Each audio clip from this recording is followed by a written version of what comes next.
सूरज नाम का लड़का अपनी पढ़ाई के सिलसिले में घर से बाहर हॉस्टल में रहा करता था।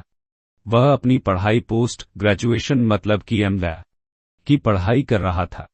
उसकी उम्र लगभग 22 साल थी। वह अपने दोस्त तथा अपने सहपाठियों के साथ अपने लॉज हॉस्टल में रहकर पढ़ाई किया करता था।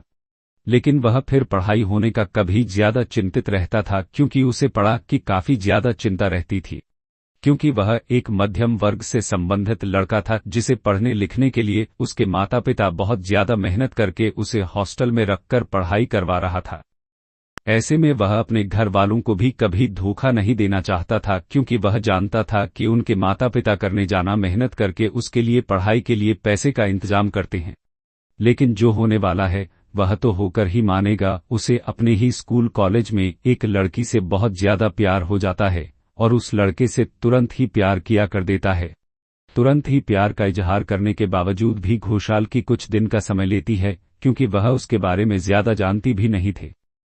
सूरज मन ही मन यह सोचकर खुश हो रहा था कि वह लड़की उसके प्यार को मान लेगी, लेकिन बाद में इसके विपरीत ही हुआ है। वह लड़की अपने प्यार के लिए सोचने समझने के लिए कुछ दिन का समय मांगा था, लेकिन अगले दिन ही जब वह आती है और सूरज से मिलती है तो सूरज से कहती है कि आपसे एक बात करनी है अकेले में। तुम्हें वह लड़की सूरज को अकेले में ले जाकर कहती है कि मैंने बहुत सोचा समझा, वहां देखा, इस नतीजे पर पहुंची हो कि मुझे आपसे किसी प्रकार की कोई भी प्यार हुआ है नहीं है, इसलिए मैं आपसे प्यार और आपका प्यार को नहीं कबूल कर सकती हूं। जैसे सूरज की लड़की किस बात का जवाब सुनती है, वह धीरे से अपने कदम पीछे कर लेते हैं और उसको चले जाता है।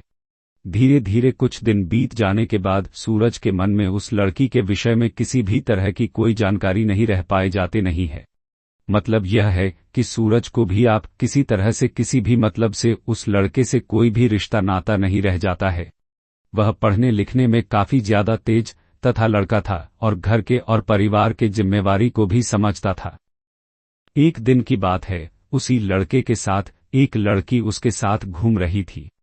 सूरज भी उसी मैदान में है, जबकि कॉलेज के मैदान में घूम रहा था। जैसे ही वह लड़की के साथ घूमने वाली लड़की की नज़र सुबह से पड़ती है तो उस लड़की को सूरज काफी ज्यादा पसंद आ जाता है। उस लड़की से आई लड़की जिसका नाम सोनी था। सोनी बहुत ज्यादा बाहर मैदान में घूम रहे हैं, सूरज को देख देखकर अपने मन में ही मन प्यार करने लगी थी। ऐसे में सूरज को भी इस बात की जानकारी नहीं थी कि वह लड़की से घूर रही है। सोनी ने मन ही मन उसे अपना पति स्वीकार कर लिया था, क्योंकि सूरज भी देखने में काफी ज्यादा अच्छा लगता था। अलग ही सूरत है, अच्छे कपड़े नहीं पहने के बावजूद भी वह बहुत ज्यादा रोमांटिक और रोमांस से भरपूर लड़का देखने में लगता था। सोनी मन ही मन मुस्कुरा रही थी सूरज को देखकर, क्योंकि उन्हें यह पता था कि सुरेश की उदासी को देखकर यह लगता है कि उसका कोई भी गर्लफ्रेंड नहीं है।